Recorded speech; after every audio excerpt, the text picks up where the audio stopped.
এক গ্রামে থাকত কবির নামে এক লোক। তার পেশা হচ্ছে সে গ্রামের ব্যবসায়ীদের মালামাল গ্রাম থেকে শহরে পৌঁছে দিত। এতে তাকে যে টাকা দেওয়া হতো সেটা দিয়েই তার সংসার চলত। আজকে তাড়াতাড়ি কাজের উদ্দেশ্যে রওনা হতে হবে। ব্যবসায়ীর অনেক মালামাল শহরে নিয়ে যেতে হবে।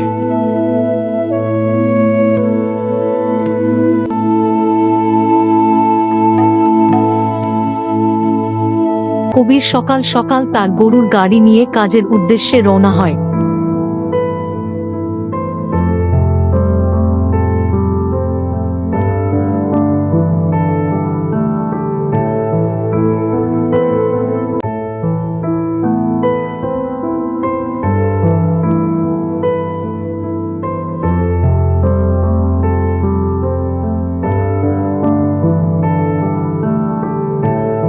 আরে ও ভাই, শুনতে পারছেন? আমি এসে গেছি, তাড়াতাড়ি মালামালগুলো নিয়ে আসেন।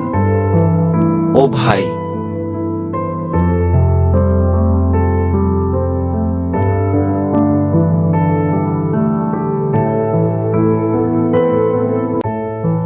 শুন কবির, আমি তোকে বিশ্বাস করি বলেই কিন্তু তোর হাতেই সব মালামাল শহরে নিয়ে যায়, তুই কিন্তু সাবধানে যাবি। আপনি কোনো চিন্তা করবেন না, আপনার মালামাল সঠিকভাবে পৌঁছে যাবে, আপনি নিশ্চিন্তে থাকুন। ঠিক আছে, আমি তাহলে আসি, অনেক পথ যেতে হবে। ব্যবসায়ীর কাছ থেকে মালামাল নিয়ে তার গরুর গাড়িতে চড়ে শহরের উদ্দেশ্যে রওনা হয়। শহরের রাস্তা দিয়ে যাওয়ার সময় একটি লোক তার কাছে এসে বলে,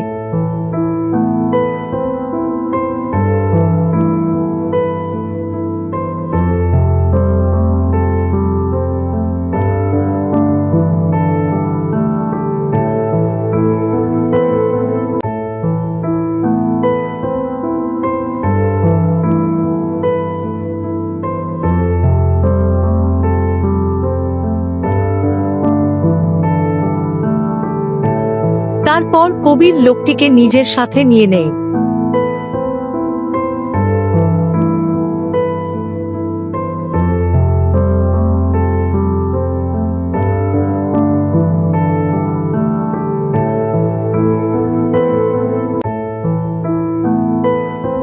নদীর পাশ দিয়ে যাওয়ার সময় কবির দেখল যে লোকটা গাড়ির ভিতরে ছিল সে সামনে দাঁড়িয়ে আছে। কবির তাকে জিজ্ঞাসা করল,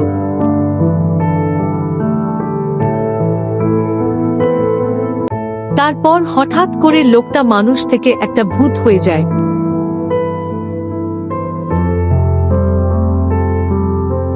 তারপর কবির সেখান থেকে শহরে চলে যায়।